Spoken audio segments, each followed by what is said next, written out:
47 años. Eso es lo que duró el régimen islámico de Irán sin enfrentar una amenaza real a su existencia, hasta ahora. En este preciso momento, más de 100 ciudades iraníes están fuera del control del gobierno. Las fuerzas de seguridad abandonan sus uniformes para huir. La moneda se desplomó a niveles que nadie creía posibles. Y millones de personas gritan en las calles un nombre que el régimen prohibió durante décadas, el del Shah. Irán está a punto de caer, el régimen colapsa y el pueblo ha tomado las calles. Pero cuidado, porque esta no es una historia simple de buenos contra malos. Lo que está ocurriendo en Irán es mucho más complejo, mucho más profundo y tiene implicaciones que van a afectar al mundo entero durante las próximas décadas. Hoy les voy a explicar exactamente qué está pasando, por qué esta vez es diferente a todas las protestas anteriores y qué podemos esperar en los próximos días y semanas. Esto es importante, presten atención. Todo comenzó en un lugar que no esperarían, un bazar. El Gran Bazar de Teherán no es un mercado cualquier, es el corazón comercial de Irán desde hace más de 400 años. Sus pasillos laberínticos han sido testigos de imperios que nacen y mueren, y cuando el bazar habla, Irán escucha. El 28 de diciembre de 2025, los comerciantes hicieron algo que no habían hecho en décadas. Cerraron sus puertas, no por un día festivo, no por renovaciones, cerraron por desesperación. La razón era tan simple como devastadora. El rial iraní acababa de desplomarse a su valor más bajo en toda la historia del país. Estamos hablando de 1.450.000 riales por un solo dólar estadounidense. Para ponerlo en perspectiva, cuando ocurrió la revolución de 1979, 70 riales equivalían a un dólar. Piensen en eso por un momento. La moneda perdió más de 20.000 veces su valor en menos de 5 décadas. Los comerciantes del bazar no podían fijar precios. Compraban mercancía por la mañana y para la tarde ya no sabían si podrían reponerla. La inflación oficial superaba el 42%,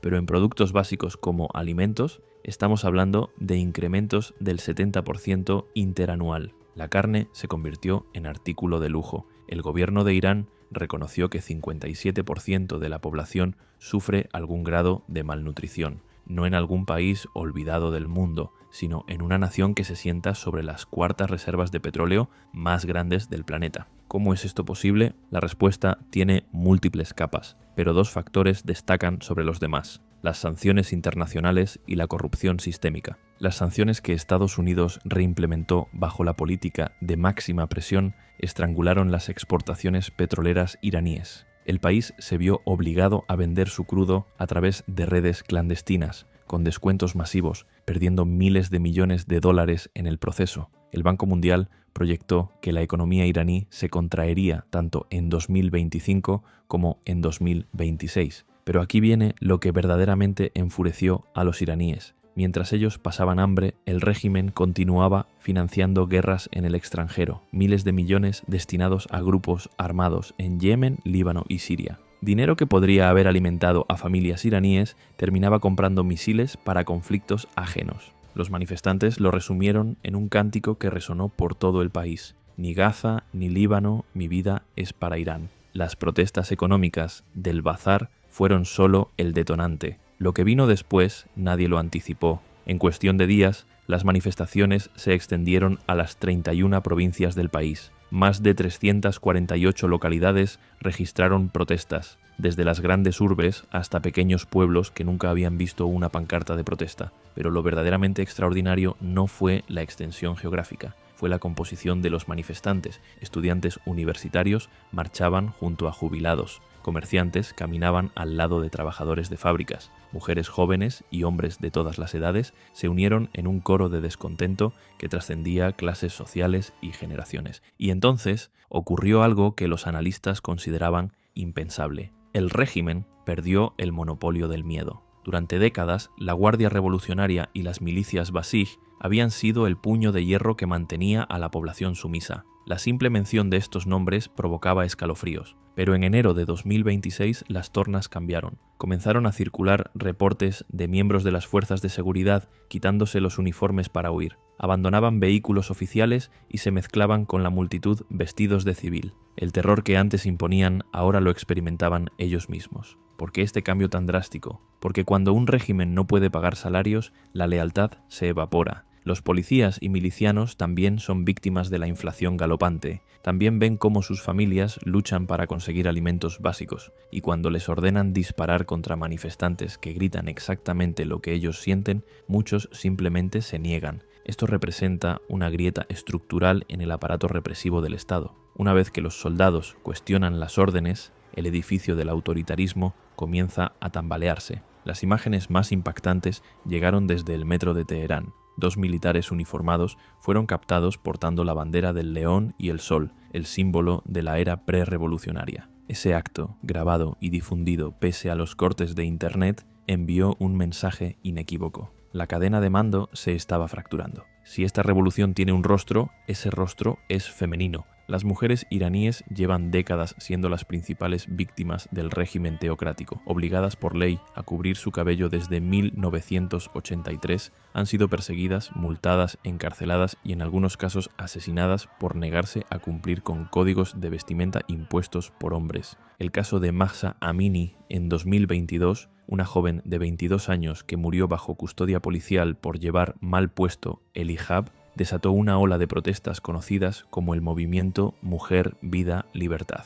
Aunque ese levantamiento fue brutalmente reprimido, plantó una semilla que ahora florece con fuerza renovada. En las calles de Irán, hoy, las mujeres no solo protestan, desafían, queman sus velos en hogueras públicas mientras bailan alrededor de las llamas, se cortan el cabello en plazas abarrotadas, realizan gimnasia en espacios públicos, un acto punible con cárcel. Encienden cigarrillos con fotografías ardientes del líder supremo, combinando dos transgresiones en un solo gesto de rebeldía. Una imagen particularmente poderosa circuló por las redes. Una mujer con los labios pintados de rojo sangre, gritando consignas antigubernamentales. El mensaje era claro. No temen mostrar sus rostros, no temen las consecuencias, no temen nada. Y aquí radica quizás el cambio más significativo. Durante 47 años el régimen gobernó mediante el terror, pero cuando un pueblo pierde todo, incluido el miedo a la muerte, ningún ejército puede contenerlo. Los hombres ya no se posicionan frente a las mujeres para protegerlas,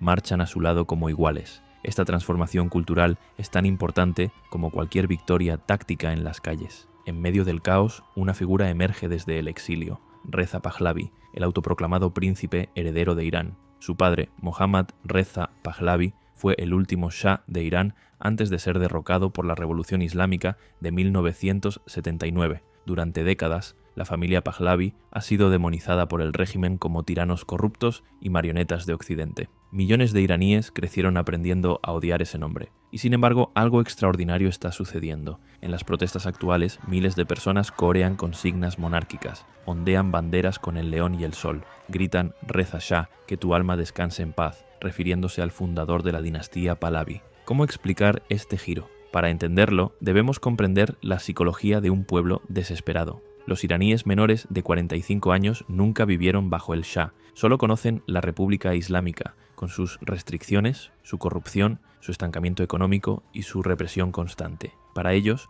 la era Pahlavi representa no un recuerdo, sino un símbolo de todo lo que el régimen actual les ha negado: modernidad, conexión con el mundo, libertad personal. Reza Pahlavi, desde su exilio en Estados Unidos, ha intensificado su actividad política. Emite llamados a manifestaciones a través de canales de televisión en farsi y redes sociales. El 8 de enero lanzó una convocatoria para protestar a las 8 de la noche, hora local. La respuesta fue masiva, desencadenando la mayor escalada de manifestaciones hasta el momento.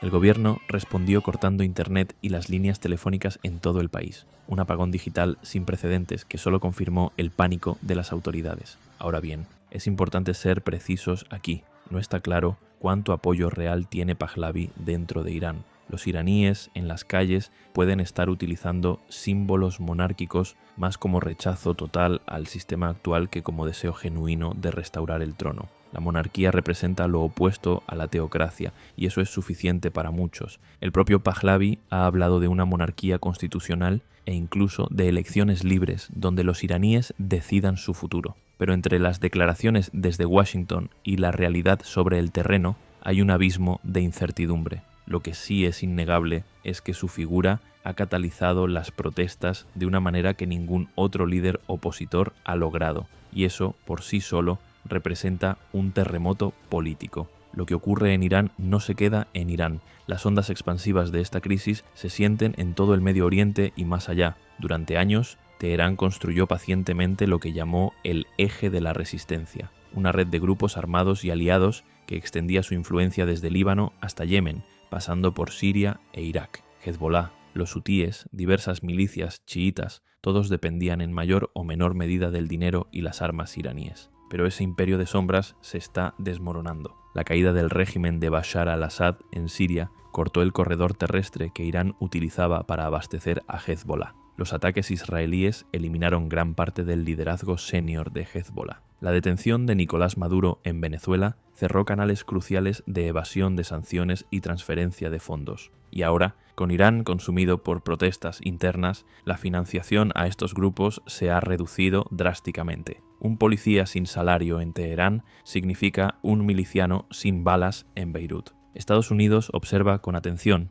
El presidente Donald Trump ha emitido advertencias explícitas al régimen iraní. Si masacran manifestantes pacíficos, habrá consecuencias. Declaró que Estados Unidos está cargado y listo para actuar. Es retórica agresiva, aunque nadie sabe con certeza qué forma tomaría una intervención. Israel, por su parte, ve una oportunidad histórica. Un Irán debilitado internamente es un Irán que no puede amenazar a sus vecinos con la misma fuerza, y en un giro que habría sido inimaginable hace apenas unos años, algunos manifestantes iraníes se dirigen directamente a Israel pidiendo ayuda. Carteles y mensajes en redes sociales suplican intervención del país que el régimen ha jurado destruir. Cuando un pueblo ve a su mayor enemigo oficial como potencial salvador, la legitimidad del gobierno ha colapsado por completo. El ayatolá Ali Jamenei tiene 85 años, ha gobernado Irán como líder supremo desde 1989, ha sobrevivido guerras, sanciones, protestas y amenazas de todo tipo,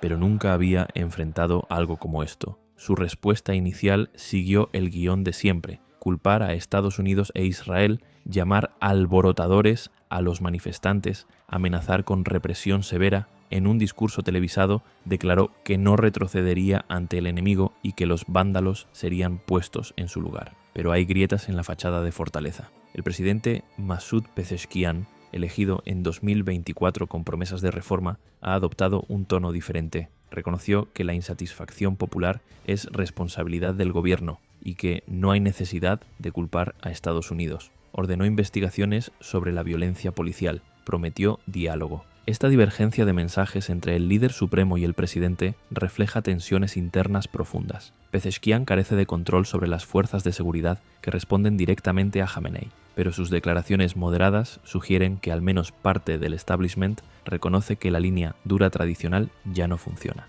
El régimen también recurrió a su táctica favorita, el apagón informativo. Cortaron internet, restringieron redes sociales, interrumpieron comunicaciones telefónicas. Pero en la era digital, la información encuentra caminos, videos continúan filtrándose, testimonios llegan al exterior, el mundo observa, por más que Teherán intente cerrar las cortinas, y aquí hay una verdad incómoda para el régimen. Cada vez que cortan internet, confirman que temen lo que los iraníes podrían decir. Cada manifestante arrestado tiene familia que ahora odia más al gobierno. Cada muerte genera funerales que se convierten en nuevas protestas. Es un ciclo que han intentado romper con violencia durante décadas, pero esta vez la escala es diferente, la determinación es diferente, y quizás, solo quizás, el resultado también lo será. Llegados a este punto, la pregunta inevitable es ¿cómo termina esto? La respuesta honesta es que nadie lo sabe con certeza, pero podemos analizar los escenarios posibles. Primer escenario, represión exitosa.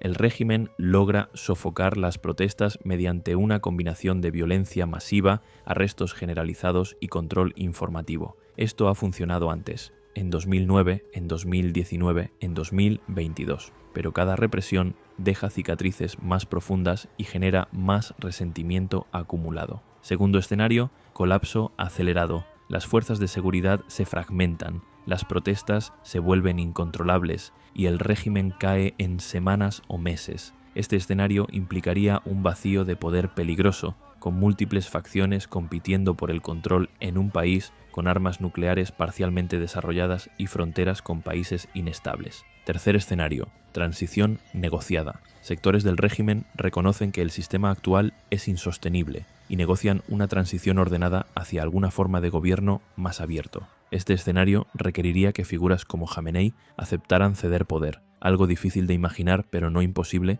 si la alternativa es el caos total. Cuarto escenario: parálisis prolongada, ni victoria para el régimen ni para los manifestantes. Un estado de protestas intermitentes, represión continua y deterioro económico que se arrastra durante años. Irán se convierte en un país fallido en cámara lenta. Los expertos están divididos. Algunos analistas del Chatham House y el International Crisis Group creen que la República Islámica difícilmente llegará a 2027 en su forma actual. Otros advierten contra el optimismo prematuro, señalando la capacidad histórica del régimen para sobrevivir crisis. Lo que sí podemos afirmar es que algo fundamental ha cambiado. El contrato social implícito que sostenía al régimen, soportar restricciones a cambio de estabilidad y seguridad, se ha roto. Irán no entrega ni estabilidad, ni seguridad, ni prosperidad. Solo exige sacrificios que cada vez menos iraníes están dispuestos a hacer. Mientras grabo estas palabras, las calles de Teherán permanecen en tensión. El Internet sigue restringido.